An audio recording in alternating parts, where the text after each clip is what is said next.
So today's question was asked by Ken Richards of South Carolina, and the question was, how exactly do the green orbs work in siege warfare? So we're going to be covering that a little bit today. During the turn sequence, during your renew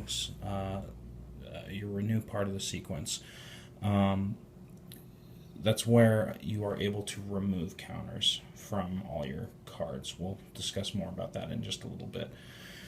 But first, I'm just going to briefly go over a couple cards and how those abilities work. So we have here Divide and Conquer. It's a very good tactic.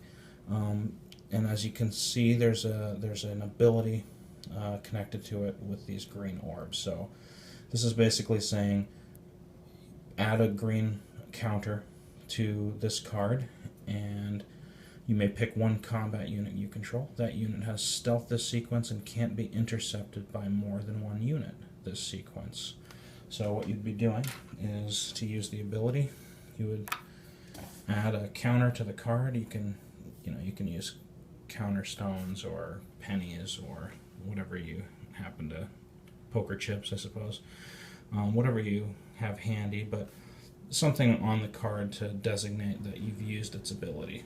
Here's Lee with another ability that uses two counters. At the start of your combat sequence, pick one non-unique unit. That unit can't intercept this sequence. So to use his ability, you would be adding two counters.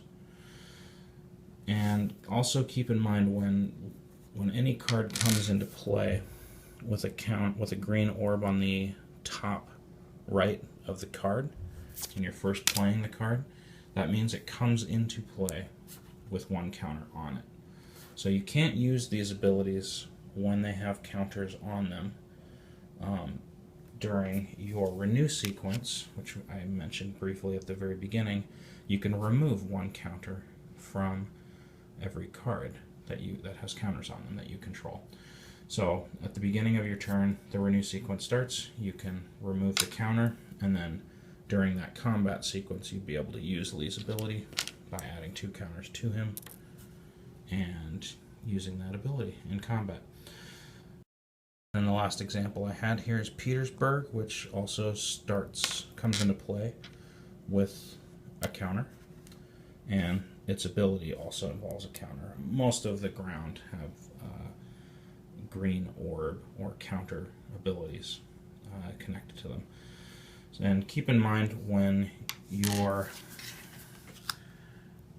first start the game and you have your ground face down, on your second turn, this comes face up, and it does start with that counter on it, but this happens at the very beginning of your second turn, which is before your renew sequence. It just kind of happens first. Then your renew sequence, which will allow you to take that off, and then your draw sequence, and so on and so forth. So you are able to use the abilities of ground the first turn that they flip face up, but they do still come to play with that counter on it. It doesn't violate that rule.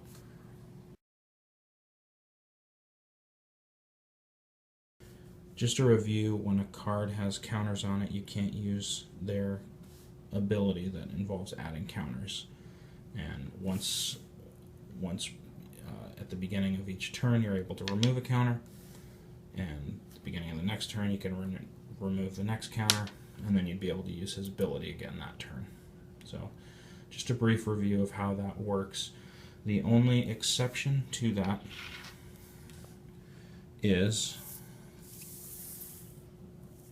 the farm resource card, which I will be discussing with you on the very next Siege Warfare Academy video.